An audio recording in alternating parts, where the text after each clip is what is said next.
Fighting is the first sport ever. Fighting is just in our DNA.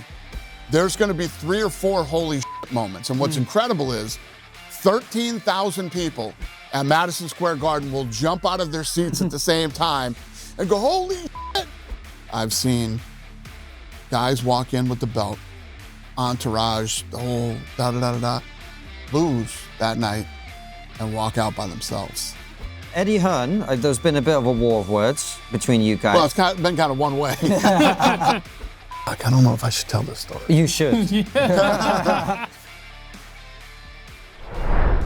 Relax. This is not an ad. If you're not a fan of ads, but love TRIGGERnometry, join the thousands of TRIGGERnometry members who get extended interviews, no ads, early access, and the ability to submit their own questions for upcoming guests.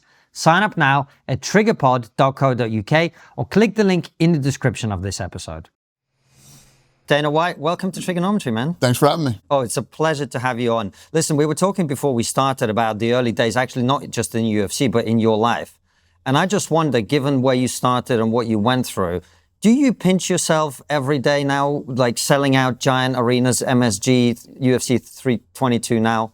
Yeah, so this weekend is sold out. We're going to do a $13 million gate. After this weekend, we will be 8 of the top 10 all-time Madison Square Garden gates. In 2 years, we'll be 10 of the top 10 all-time MSG gates.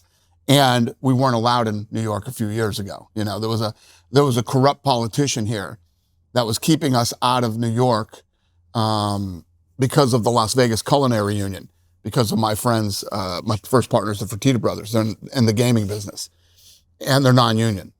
So, you know, I love the fact that you know, we sell out and we're going to be 10 of the top 10 all time in New York. Do I pinch myself? I do not, because my mindset is always like, what's next? How do we keep going to the next level? So I have this, I'm never really there. Like, we're not there yet. Every day when I get up, we're still trying to get there. I know what you mean, but I also think, like, I've heard you talk about, I remember you told the story of, like, there was this one guy that you wanted to do some kind of deal with, and you'd show up and he wouldn't give you the time of day, and you'd say, can I please? And then and the end of that story was he now works at the UFC. That's gotta feel good, stuff like that, right? Yeah, there's been a lot of that. So think about this. So we're based in Vegas, right? Mm-hmm. So I need production people. I need good salespeople. And all the sales and production people are either in New York or they're in LA. Nobody wanted to move to Vegas. And at that time, you know, Vegas is a much smaller city then. There were no live sports there except for us in boxing. So, yeah, it was hard to get those kind of guys. Now we have all those. We have the best of the best.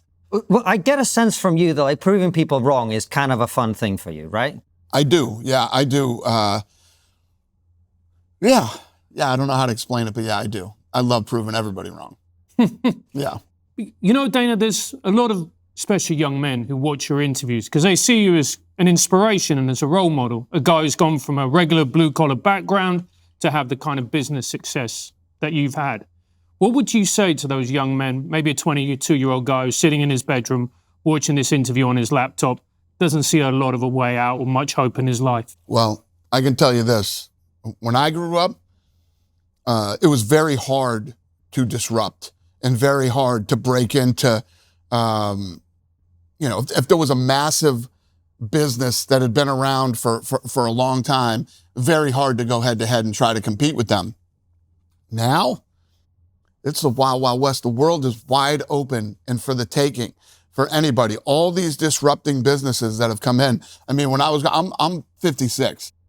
If you'd have told me that there's, you know, taxi cabs, that business was going to be in trouble in a few years.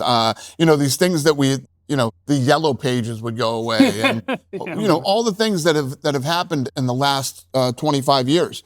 I'll give you an example. When we were trying to get TV deals, a guy came into my office and he's like, "I want to show you this this thing called streaming. It's going to be huge." And it's going to take over, you know, television and all this stuff. So he plays it for me on a computer, and it goes, buffering, plays 3 seconds, buffering. I'm like, oh yeah, this is going to be really fucking big. Yeah, this will blow TV out of the water. But how fast technology has come in such a short amount of time.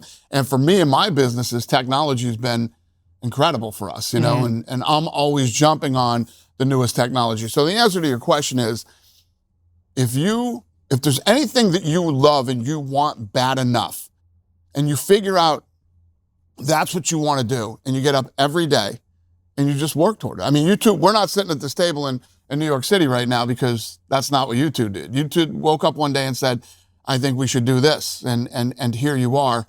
You've been in America for 3 weeks and you've done 33 interviews. You know, that doesn't happen overnight. You have to have vision and you have to have a plan. You have to get up every day and work toward that plan, and anybody can do it. Anybody can do it. The bigger problem with it is people say they want this stuff. And being here in America for 3 weeks or 4 weeks, whatever you've been, and doing 33 interviews is a grind. It's a grind, and you're away from your families. You have children. It's easier said than done. You know, putting in the work to achieve what you think you want to achieve isn't as fun as a lot of people think it is. I think it's a lot of fun. I love it. I was built for this. This is what I love to do. And if you out there are listening and you think that's you, go for it. Nothing's holding you back. Nothing's stopping you. And there's never been a better time so back in the day, we were talking about movies yesterday or TV shows. You know how hard it was to land a TV show, 35 years ago? It's almost impossible. And 25 years ago, when we started the UFC and we got the Ultimate Fighter on, we had to pay our way on for $10 million. Anybody right now can go jump on YouTube and start their own channel. And the odds of it being successful are pretty good. And it's interesting that you say that. But what kept you going through those long, dark nights of the soul where you think to yourself, am I going to make it? Am I going to not? You're looking at your bank account, it's hemorrhaging money. The business isn't as going as well as you hoped at that particular point. What kept you going? Well, do you really believe in what you're doing? Do you really believe? I believed to my core that the UFC could be massive, not just in the United States, but all over the world. I truly believed in it. Why? How come? Because fighting works everywhere. And I believe that this was the most exciting style of fighting. I was a big boxing guy, but once I got into the UFC, I believed that this was way more exciting than boxing was. And I love the stories of the athletes. You had these guys who graduated. Chuck Liddell was my first big star. And he looked like an axe murderer.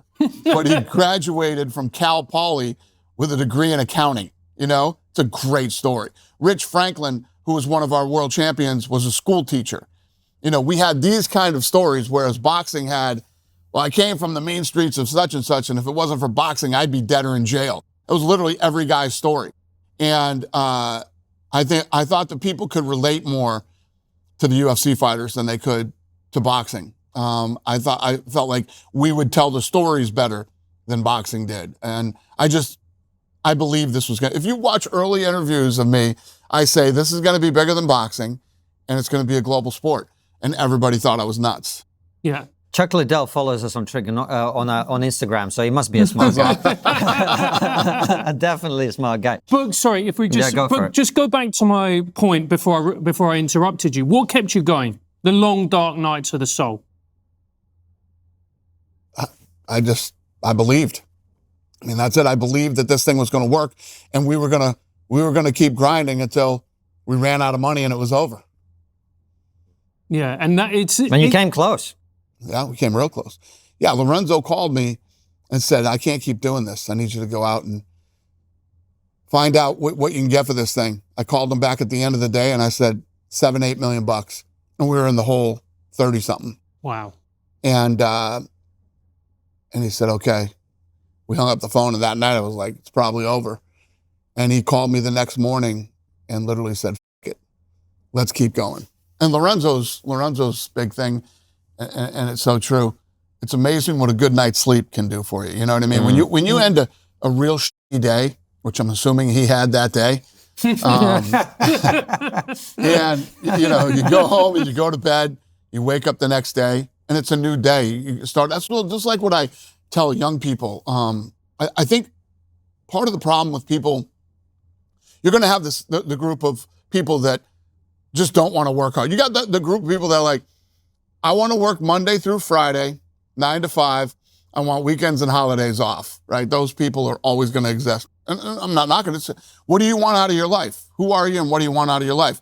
For some people, that's their life. And then you have people that are willing to work hard, they're willing to dig in and do whatever it takes, but they're scared to make that move. So when you have, whatever your job is, you have a job, there's just this sort of feeling of security that people have when they have a job. And walking out the door of that job and trying to go out, and not only do you have to work for yourself and make a living, well, you have other people that rely on you every day, that you're getting the shit done that also is going to take care of them and their families. So taking on that kind of responsibility freaks a lot of people out. And then you talk about making the UFC a global sport, and it has become a global sport, absolutely. One of the things I wonder about is, on our show, we've talked a lot about the way culture moves and politics moves, and we've seen over the last 10 years in particular, something you call the pussification of America. Right. I think of the world, at least the Western world. You're right, I agree. But I wonder if there's a connection between the pussification of the world and the fact that this brutal, violent sport. I mean, I'll be honest with you, when I first started watching the UFC, I was kind of watching it like this through my head, because it's brutal. Yep.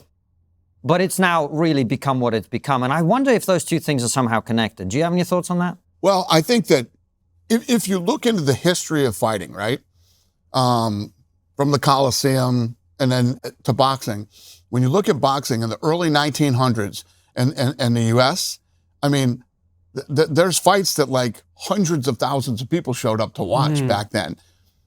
And this was always my philosophy. I believed it then. I believe it now. Fighting is the first sport ever on planet Earth. Two men were around and somebody punched somebody and it was on. And as human beings, even though you watched it like this, we are, fighting is just in our DNA. We get it and we like it. If a fight broke out in the hallway right now, we'd all run over there and, holy shit, there's a fight out here. And it just brings a sort of energy to the room. Yeah. You know what I mean? And us as humans, that is unexplainable.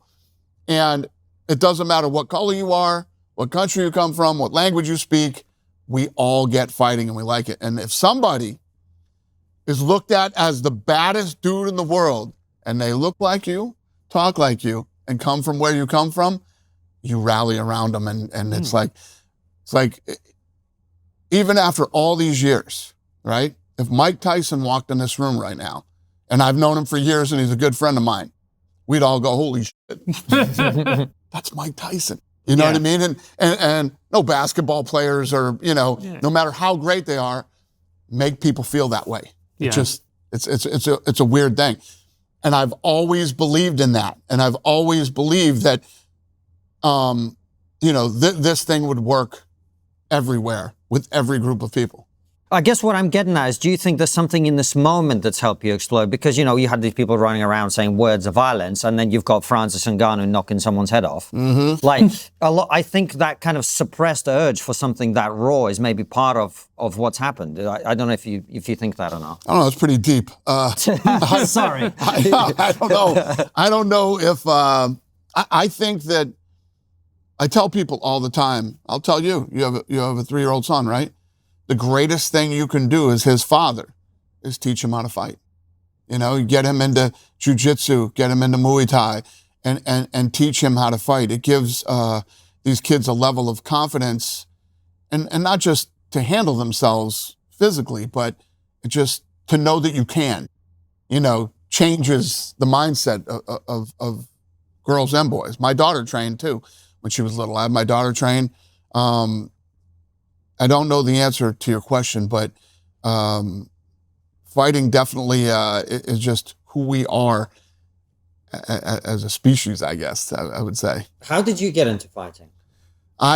So my uncles all used to watch the big fights on ABC over here. And you know, like I was explaining, that buzz and that energy that's in the room, they watched all sports. They were big Red Sox fans. They watched the Celtics, Patriots, but there was never that energy, that feeling there was when there was a big fight on TV.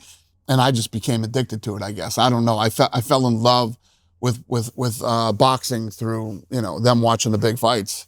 And then I became a fight fan. That makes sense, because that's how I feel about the UFC. You often talk about you're in the holy shit moment business. Right. And that is really the only time when I find watching something, like literally.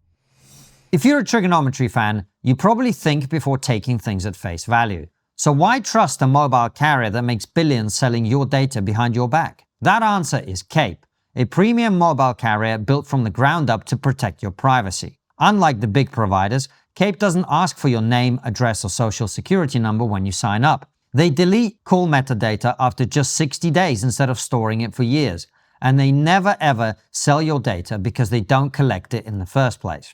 Cape also goes further than any normal carrier. It protects you from SIM swaps, voicemail hacks, and signaling attacks.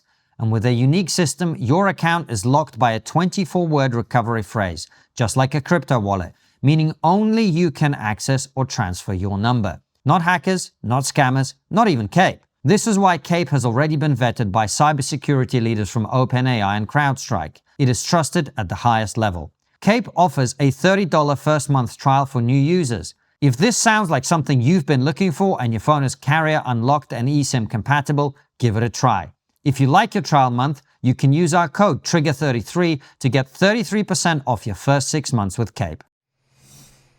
There's this thing where, when like tomorrow night, right? The card is incredible. There's going to be 3 or 4 holy shit moments. And what's incredible is 13,000 people at Madison Square Garden will jump out of their seats at the same time and go, holy shit. And everybody goes crazy and you're looking at each other and you're high-fiving. And then there will be millions of people around the world doing it at the same exact time. And there's just, there's no other sport that really, you know, there's home runs and there's the soccer goal or it's not the same as a fighting holy shit moment. Yeah, it's just not. One of my friends, she was going to me, oh, Francis, why is it you like boxing? And I went, come and sit down. And then I played all of Tyson's knockouts from the early part of his career. And it was like 1 a.m. and she watched it right the way through. When you just see those hits go in, it's magnetic. It's true.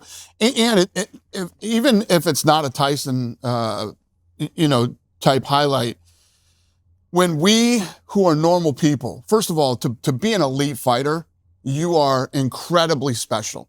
You are just built in every way, shape, and form differently than the rest of the world. And when we, as normal people, see these incredible human beings perform in their arena, whether it's, you know, the octagon or a ring or whatever it is, it's hard not to admire it and go, wow. And again, like I told you earlier, they look like you, talk like you, and come from where you come from. You know, you could take anybody Manny Pacquiao. You know what I mean? Filipinos were all going crazy over Manny Pacquiao when he was on top of the world.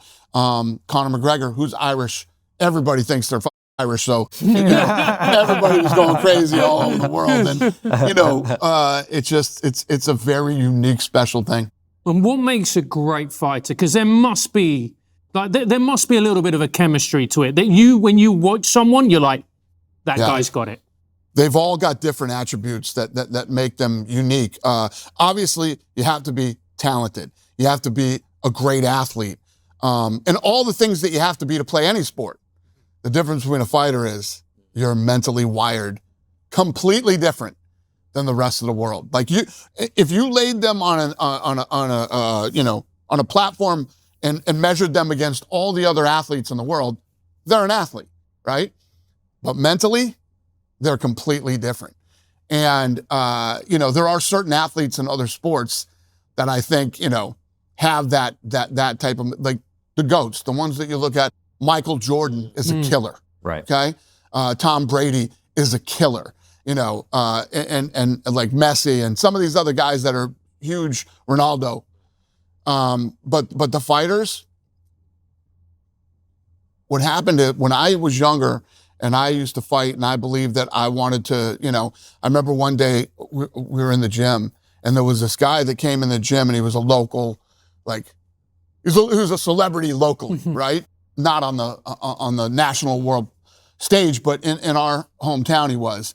And he came in one day, and he was like, I hadn't seen him in a while, and he was super punchy, and up. And I was like, oh, Jesus Christ, what if I end up like that guy? Fighters don't think like that. Okay? Real fighters don't think like that. Nope. They'll lose 2, 3 in a row, vicious knockouts, whatever it is, and they just keep going. They keep going, and most of them will tell you, even yesterday, Beneil Dariush, who has had, first of all, if you break into the top 10 in the UFC, it's unbelievable. To get to the UFC is hard enough. Break into the top 10, top 5 is almost impossible to break into the top 5. And some of these guys that get in there and stay there for a long time, and Beneil Dariush is one of those guys. And they asked him yesterday, what did it? He was like, what do you mean? What am I doing? Or what am I? I'm here to become a world champion. I want to win a world title. And that is your mindset. And, it's no different than what we were talking about earlier. If you're going to get into the business world, or you're going to go out there and you're going to work for yourself, that should be your mindset. I'm going to win a world title. 100%, We're going to be the best. We're going to be the biggest. This is our goal. We're going to work every day to get here. And anybody can do it. Well, I'm sure you two have stories of why you shouldn't be sitting here right now. And I have a million of those stories, and anybody who's ever made it. And I think what happens to some of these kids too is they feel like, and it's not that they're not confident in themselves, but it's like, let's say you wake up and you're 30, right? Oh man, I used to be a bellman at the Boston Harbor Hotel. So when people ask you what you do for a living, I'm a bellman, right? How the is a bellman going to go from that to being the CEO? Well, everybody is something at one point in their life. Nobody just gets out of fucking high school and becomes the CEO of, of Microsoft, right? You all started somewhere, right? These were just jobs that you survived to pay your bills, to get you to wherever it is that you want to go. Most people have to shake that stigma of they feel like, who am I didn't go to college. I didn't do this. I didn't grow up in a wealthy family. I don't know anything. All the shit that you can think are negative things in your life, they're not. They've all built you in different ways to go wherever it is you want to go. And everybody can do it. I don't know if I'm explaining you're that making right, well, actually, I think people who understand where you're coming from will really resonate with what you're saying, because like you say with us, we started this in a room above a comedy club with no audience, no followers, no money. We had to borrow equipment to do it, right? Yep. And we've interviewed prime ministers. You were here, and that is a process of eating shit for 7 years in a row. Yep. Because that's what and it how is. many times did you hear no? How many times did you hear, oh, this is ridiculous. You guys are wasting your time. Get a fucking job. yeah, all the time. It's true. Yeah. Right? So, and even when I do PR, like Lene will take me out, we'll do some show. Dana used to be a bellman at a hotel. I was 19 years old. Yes, of course I was a bellman. And people say, oh, it's like a rags to riches story. He was a bellman and now he's a... No, there's a huge gap between bellman and sitting here today. But as a 19-year-old bellman, I looked around and I said, yeah, this isn't where I want to be in 20 years. I'm leaving. Walked out the front door. My buddy's like, what are you doing? I said, I'm quitting. What happened? Nothing happened. Well, one of the things that happens, though, is with people who do their own thing, they're very cool to deal with most of the time. Like, I love dealing with people where it's their own business, whether it's a restaurant or whatever. But I imagine in the fight game, Dana, managing 500 or however many hundreds of fighters you have on your roster who have that mindset, I can't imagine that's an easy job. Yeah, no, it's not. The fight business is the thing about the fight business, it's like a sexy business, like everybody. And as soon as somebody gets some money, they're like, oh, I want to be in the fight business. And it is one of the hardest businesses in the world to run, navigate, and There have been so many people who are a lot smarter than me, a lot more successful than me, and put tons of money into it and have failed in this business. You know, I remember I did an interview in a previous life when I was working at a radio station. I interviewed Dillian White, and I asked him, the heavyweight contender, brilliant fighter, Dillian. And I said to him, Dillian, what's the thing that worries you most when you're up against another fighter? Is it a killer left hook? Is knowing somebody can absorb a lot of punishment? Is it the fact that, you know, they've got deadly combinations? He looked at me and went, no. It's sitting in that corner, looking over at the other guy, in his eyes, and knowing that motherfucker's crazy. And I think that kind of separates the fighters, doesn't it? It's that element of crazy that some of them have. No doubt about it.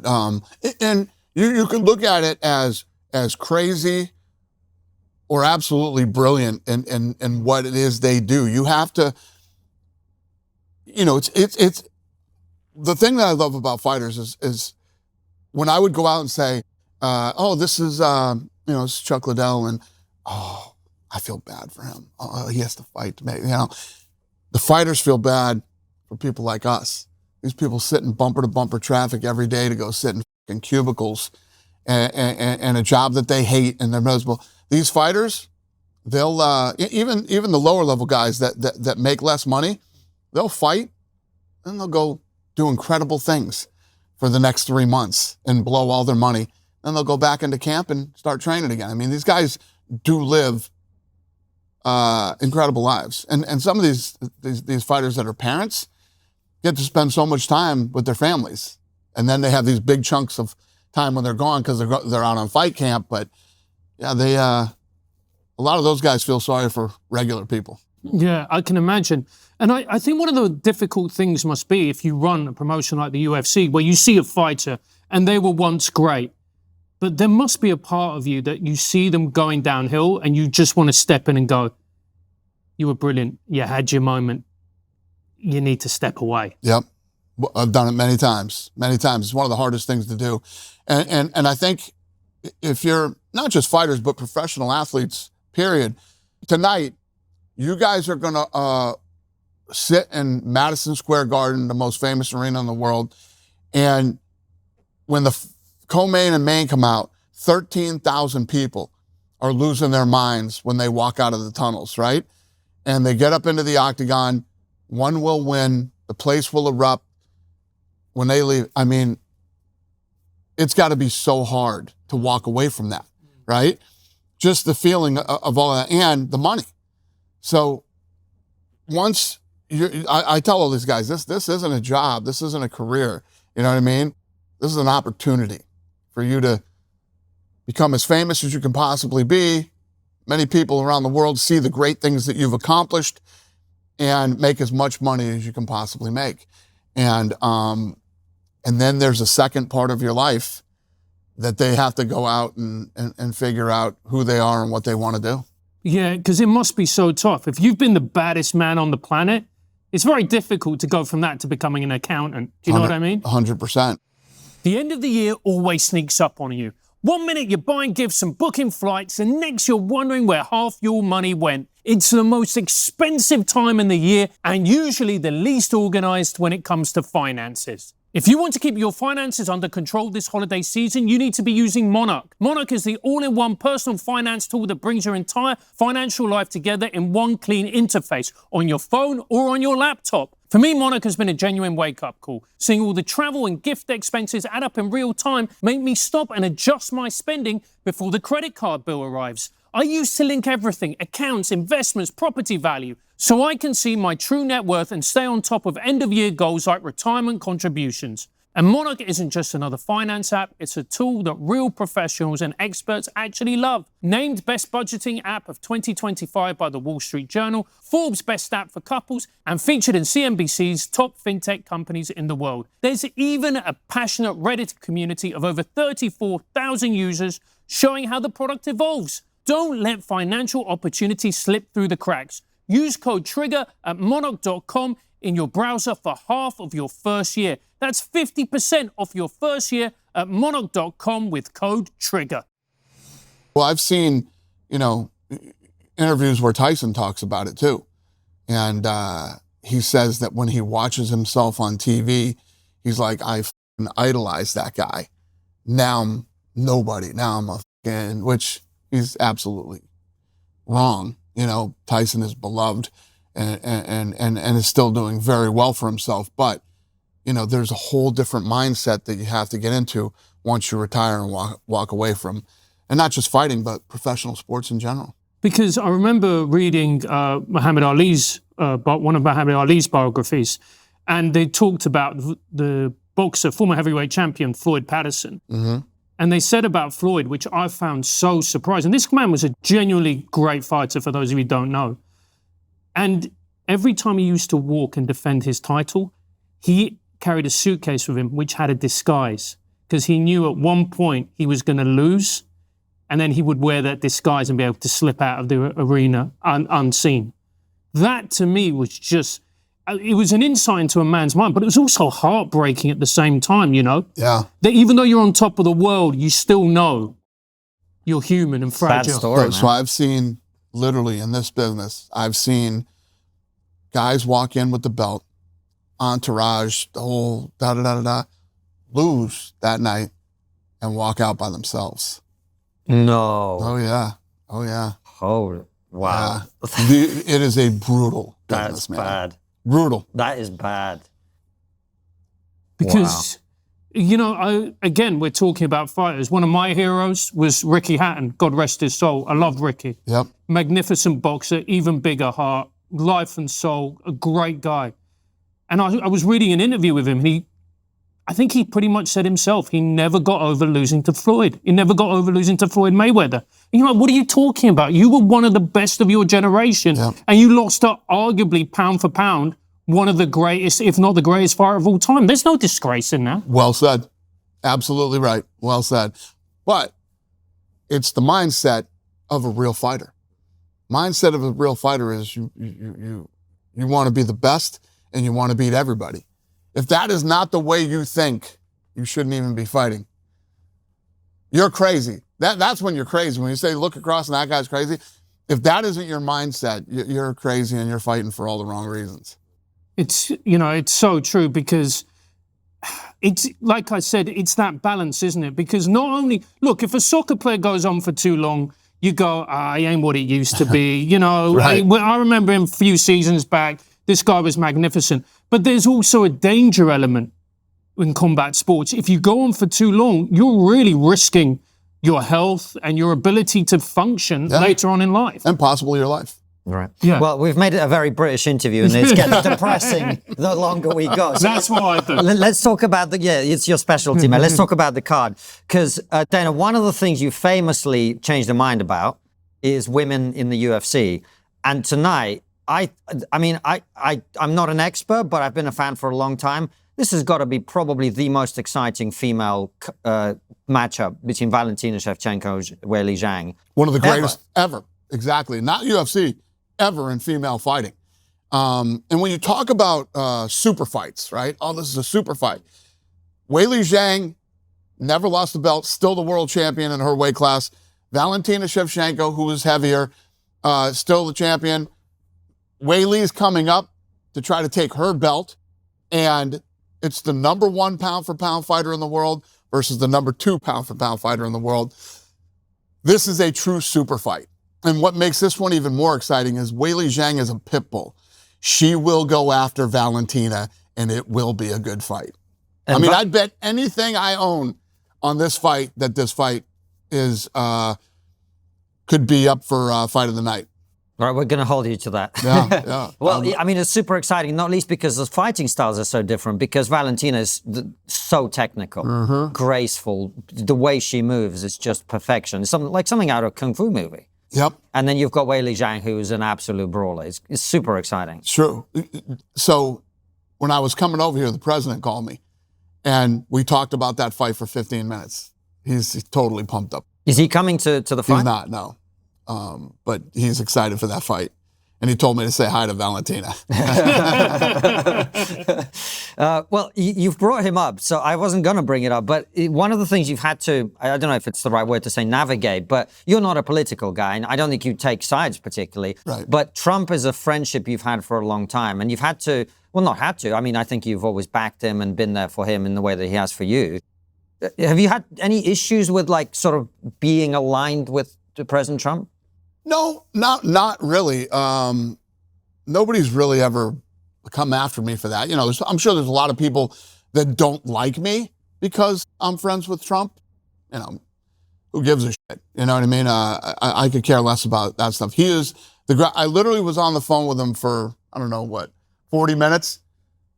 He had me laughing for 30 minutes of the call. He's hilarious. He's the best guy. I don't know if you just saw the thing with the Osbournes. Have you seen that? No. So the Osbourne family on their podcast, I don't know if they have a podcast or if they just film this, but the son is like, I'm going to play this voicemail, and he plays the voicemail, and it's Trump leaving a message for Sharon and saying Ozzy was a great guy, he was talented, so sorry that, you know, so I'm just calling to give my condolences to you and the family and all this stuff. Hi, Sharon. It's Donald Trump, and I just wanted to wish you the best and the family. You have great food. Ozzy was amazing. He was an amazing guy. I met him a few times, and I want to tell you, he was unique in every way and talented. So I just wanted to wish you the best, and it's a tough thing. I know how close you were, and whatever I can do, take care of yourself. Say hello to the family. Thanks. Bye. And then Sharon Osbourne says, this guy and his wife have never been anything but incredible to me and my husband. And she said, let me make something very clear. I'm not American. I don't vote.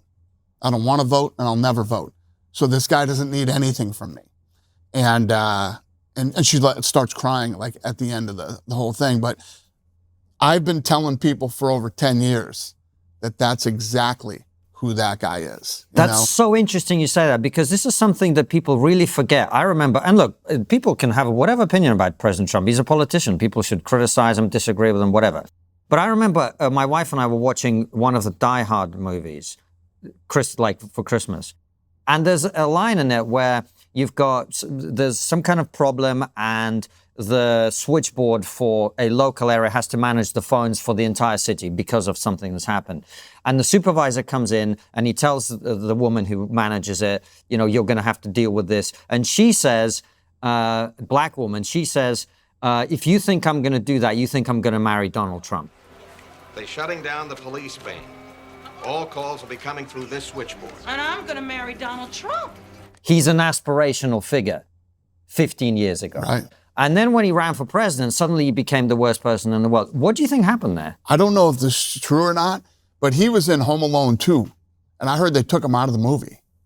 They took his scene out of the movie because the little kid, Macaulay Culkin, supposedly runs into him on the street, and they have an exchange. And I heard they took that out of the movie. It's literally mentally ill. I mean, everybody used to love Trump. You know, then the whole thing about him being a racist, they're like, oh, he's a racist, he's this and that. You talk to any black people that have ever had any interaction with Donald Trump running for president. I mean, he's the best. Tyson defends him to the death, you know? And I know Tyson was getting a lot of shit for it in the beginning, but he is one of the greatest people that you'll ever meet. And he's turned it around. I mean, the comeback it's like something out of the UFC in a way, right? Pretty crazy. When you buy seafood, what do you worry about most? Nutrition, sustainability, taste? I've asked all of those questions. This is why Wild Alaskan Company caught my attention. It is the best way to get wild-caught, perfectly portioned, nutrient-dense seafood delivered to your door. You've not tasted fish this good. When we first got a delivery from Wild Alaskan Company, it stood out immediately. The care that goes into it, the packaging, the clear sourcing, the attention to detail, you can tell this is a company that does things properly. What makes Wild Alaskan Company special is how they source everything. 100% wild caught, never farmed. No antibiotics, no GMOs, no additives. Just clean, real fish, frozen off the boat to lock in flavor and nutrients like omega-3s. You get flexible shipments, expert cooking tips, and a box that genuinely feels like it's come from people who care about what they're sending. My favorite variety is their Pacific halibut. Firm and meaty, it cooks beautifully in a pan or on the grill and goes with almost anything. And there's no risk. If you're not completely satisfied with your first box, Wild Alaskan Company gives you a full refund. No questions asked. Get seafood you can trust. Go to wildalaskan.com/trig for $35 off your first box of premium wild-caught seafood. That's wildalaskan.com/trig for $35 off your first order. Thanks to Wild Alaskan Company for sponsoring this episode. Well, that's the other thing. When you talk about killer instinct, like we were talking earlier with certain athletes, there are other people in other walks of life, including business, that have it. And he's the most resilient human being I've ever met in my life. And I've been in the fight business forever. You sure? Fact. I mean, if you look at what he went through the last 8 years and how, and I don't care what side you're on, there's no way you believe that they weren't coming after him. They were trying to put him in jail. They're trying to break him financially, all that stuff. And that guy kept getting up every day and grinding. Yeah, it's inspiring. And he's almost 80 years old, and that guy doesn't sleep. He is a workhorse. I mean, he's nonstop. And how was I talking to one of his people a couple days ago? But they were saying, the guy at the stock exchange is like, yeah, my wife works for him. And, she was in the cabinet, and he runs that team hard. Like when the night of the election, I was with him. And we were at Mar-a-Lago, and then we went to the convention center where he was announcing that he had won and everything else. But all the kids, these are all young kids that work for him in his campaign, they were fucking wiped out. For the last 3 weeks leading up to the election, this guy was flying to 3 or 4 different states and doing rallies. And all the young kids that work for him, I mean, it's a life-changing moment for them, but they were exhausted. And they were all crying and they're all celebrating. But it's hard to keep up with that guy. He's a beast. Coming back to the card, it was a bit of a detour. Leon Edwards is back. Mm-hmm. We're British, so obviously that's exciting. Incredible fight, too. Yeah. Mm-hmm. Yep. Tell us about Incredible fight. So the whole main card, people keep asking me, what's the best fight? What's the sleeper fight? I have no idea. The whole card is so good that any of these fights could be fight of the night, that's another one, though. I mean, Edwards and Protas is an unbelievable fight. And another one that is interesting, I mean, you've been accused of giving certain fighters what they call Dana White privilege. Right. Bo Nickel, is it fair to say that you were very excited about him and then he had a setback in a way that people didn't expect? Well, here's the stupidity in Dana White privilege. When you bring guys in, there's people that you think could possibly become world champions, right? As we've been talking through the whole interview, everybody wants to become a world champion. Well, there's people that you think have a much better chance than others do. So you prop these people up and you put them in positions and see what they're capable of doing. I mean, Conor McGregor is a guy that was accused of having Dana White privilege. Arguably one of the biggest superstars in sports, let alone the UFC. Ronda Rousey, when I brought her in, Dana White privilege. Huge superstar for us and literally launched female fighting for us. Bo Nickel is a guy that came in, with a lot of heat on him. So you put him in these fights and in these positions to see if he can perform. That's what you do. So that's called fight promotion, is what that's called. Anybody that comes with Dana White privilege or all these other things that happen, you have a group of people, not just in UFC or in fighting, but in life, that if they don't make it and they don't get to where they thought they could, it's never their fucking fault. Mm-hmm. It's somebody else's fault. I didn't have the Dana White privilege. I didn't have this and I didn't have that. And, those type of people are always going to exist. And finally, on the card itself, the headline fight we haven't talked about. Some people are saying it's a very lopsided matchup. Which one? The main event? Yeah, the main event, yeah. That's crazy. What was the number I said to you, too? How many years with Islam, and was it 21? If you add their records together, these guys haven't lost for 21 years, right? Jack Della came in on the Contender Series, right, and worked his way up and beat Bilal Muhammad, who was a nightmare for everybody. He beat him. This kid is gritty, tough, well-rounded, and he's in a position now, and he got there on his own, no Dana White brother, he got there, and now he's going to fight one of the greatest of all time who's coming up to try to take his belt. This is an incredible opportunity. And when you go on like to prediction market stuff, you know, they got Islam at like 80-something% chance to win. Polymarket had Well, that's him, what I'm saying, right? yeah, Polymarket had him at like 80% to win the fight. So he's looked at as this huge underdog. These are the greatest stories ever. And if Jack, this is the fight of Jack's life. Jack wins this fight. There aren't words to explain how different his life will be on Sunday. Well, I guess one of the opportunities for him is Islam's coming up, right? Because that's not an easy thing to do. Mm-hmm. Is how hard is that to go up? Well, there's two different ways to look at it. He's coming up to a heavier weight class where, you know, supposedly the guys in that weight class should be bigger, stronger, you know, blah, blah, blah, blah. But on the flip side, you could argue that because Islam doesn't have to cut all that weight anymore, that he'll actually be stronger, faster, you know. And you always have to make the assumption that the guy who's coming up is going to be faster than the heavier guy. So there's so many different ways to look at it and break it down. And that's why people always ask me, who's going to win? I have no idea who's going to win tomorrow. I guess that's why it's still fun for me, you know? Yeah. You know, on this show, we always criticize the UK. We're always talking about how bad the UK is. I want to ask you a pro-UK question. Yep. Why is it this small, miserable little island, right, just in the northern point of Europe, produces so many great fighters? Great fighters. I mean, Are you going to push back on my question? if you look at the UK, look at the musical talent that has come out of the UK. Fighter talent. I mean, it's a fascinating part of the world. Yeah, man. don't forget podcasting, Dana. Come on. Well, and podcasting. And when you think about at one point, that tiny, miserable island controlled most of the world. Right. You know what I mean? Yeah. The UK is a very fascinating place, and so many talented people have come out of there. It's cool. Yeah, it is. Because I know you tried to be negative, but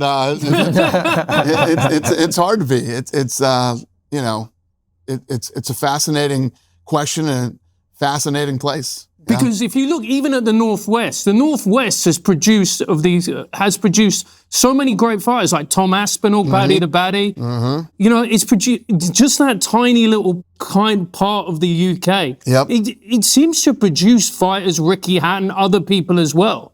So it's really exciting from a British point of view to see our boys come over and, you know, do really well. And what's interesting too is that traditionally, you know, people who come from rough backgrounds, you know, you grew up rough, you grew up hard, usually become the best fighters. You know, that's why you see places like, you know, Mexico, tons of talent coming out of Mexico and South America. But the UK is a fascinating place. I mean, if you weighed any other industry or whatever you want to call it, just on the music side, it's mind-boggling, the talent that has come out of the UK. Is there any particular country that you've got an affinity with when it comes to fighters? You know how people say Brazilian soccer players or, you know, like Dominican baseball players? Yeah. Is there a country where you go, oh, I love those fighters. They've got something special about them? Well, realistically, this sport started in Brazil, and there's still a ton of talent that comes out of Brazil. When we went over, I'll give you two places, the UK and Australia. When I first went, the three no-brainers for me were the United States, Mexico, and the UK, traditionally big boxing countries. So those are the first three that I focused on. The UK happened a lot faster than Mexico did, and the sleeper was Australia. I mean, when we first went to Australia, there's a guy named Elvis Sinisic. He was the only guy out of that country at the time that had the skills to even come to the UFC. Now, multiple world champions, multiple top 10s, and one of the greatest camps in the sport come out of Australia, which is fascinating. And why do you think that is? Is it because it's kind of still quite, if you look at it, it's quite a brutal country, Australia, the weather, the outback, all the rest of it. Everything that can kill you is in Australia, from snakes to spiders to sharks to jellyfish. I mean, you name it, it can all kill you over there. If you're someone who values free inquiry and independent thinking, which, let's be honest, is why you're probably watching TRIGGERnometry, our sponsor, Venice AI, is the tool for you. Here's a hot take.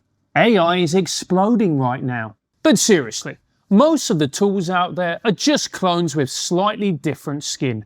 Venice.ai is different. It offers uncensored AI chat, images, and coding. Why should a team of programmers at these leading AI apps be the ones who get to decide what is and isn't okay for you to think? Whether you're researching topics that makes other platforms nervous, or you're just sick of being told what you can and can't ask, Venice gives you the freedom to explore without limits. No political filtering, no condescending footnotes, just powerful AI fast. We've tried it ourselves. And if you're someone who thinks about these things, you'll notice the difference immediately. Venice is also private. Your conversations are encrypted and stored only in your browser. I don't know what ChatGPT does with our conversations, but I do know they have the ex-director of the NSA sitting on their board right now. If you want to use AI without fear of handing over your thoughts, ideas, or personal information to a corporation or the government, you can get 20% off a pro plan using our link, venice.ai/trigger. You'll find the link in the description of this episode, or type in VENICE.ai/trigger and see what you've been missing. Coming back to the British conversation, I mean, Tom Aspinall, I was just asking Lene before we started about his condition. He's still recovering from his eye poke. It's been a big conversation since the last big event.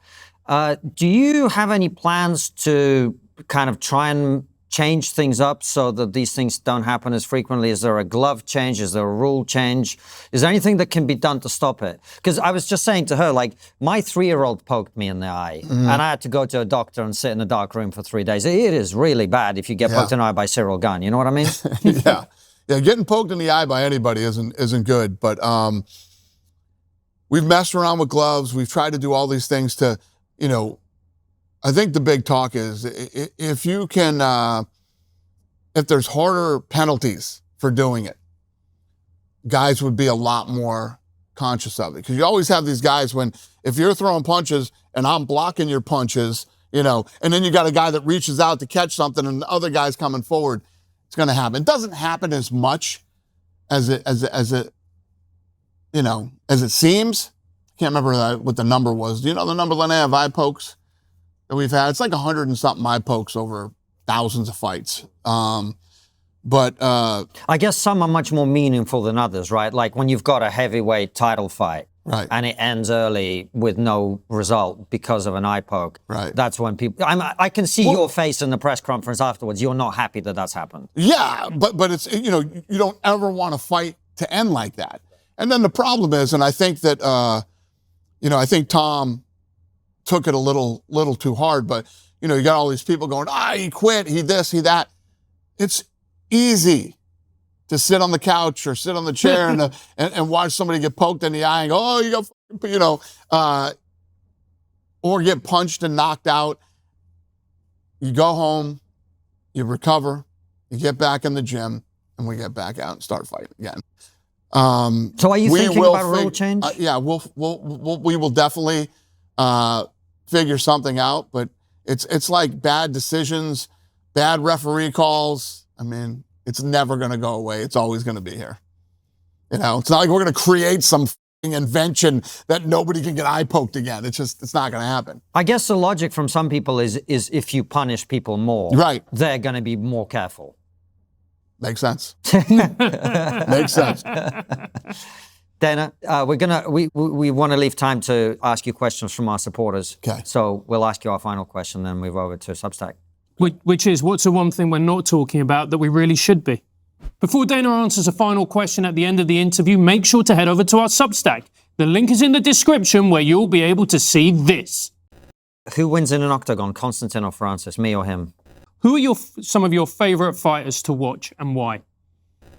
So, fuck, I don't know if I should tell this story. You should. I don't know. This was a very well-rounded interview. We've covered it all.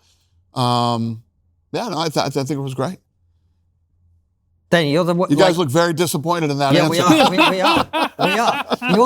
You're like. When I think about you, I think of you as a guy who's like the promotion man. Yeah. You haven't mentioned power slap. You haven't mentioned boxing. You haven't, that was your opportunity, man. Yeah.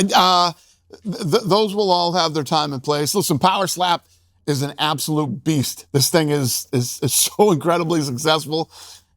Remember, I said this here today. This will be bigger than the UFC.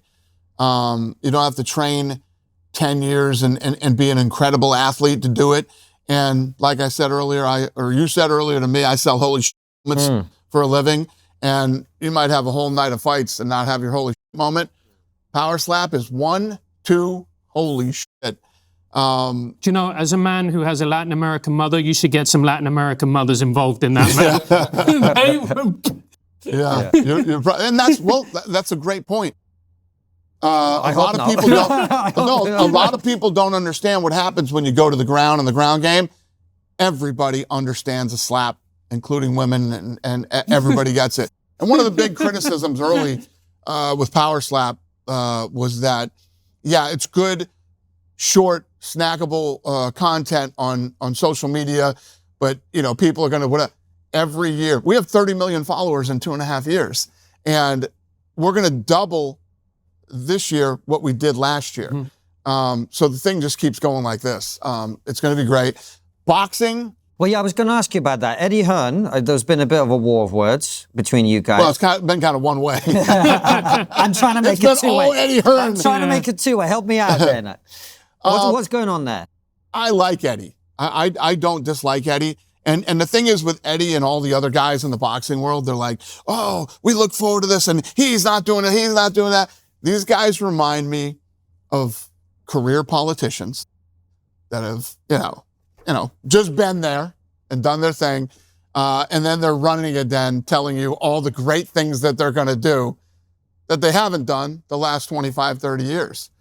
If any of those guys were truly visionary and were that good and that talented, we probably wouldn't be having this conversation right now about boxing, because somebody would be it reminds me of, like if somebody wants to come in now into the MMA landscape and they're saying that they want to challenge me, right? I don't even look at any of those people as competition anymore. My competition is baseball, basketball, football, and soccer. When I look at our brand, I want our brand and our sport to be the biggest in all of sports. And again, like 25 years ago, I sound like a crazy person to a lot of people, but maybe I bet a lot more people don't think I'm as crazy as people thought I was 25 years ago.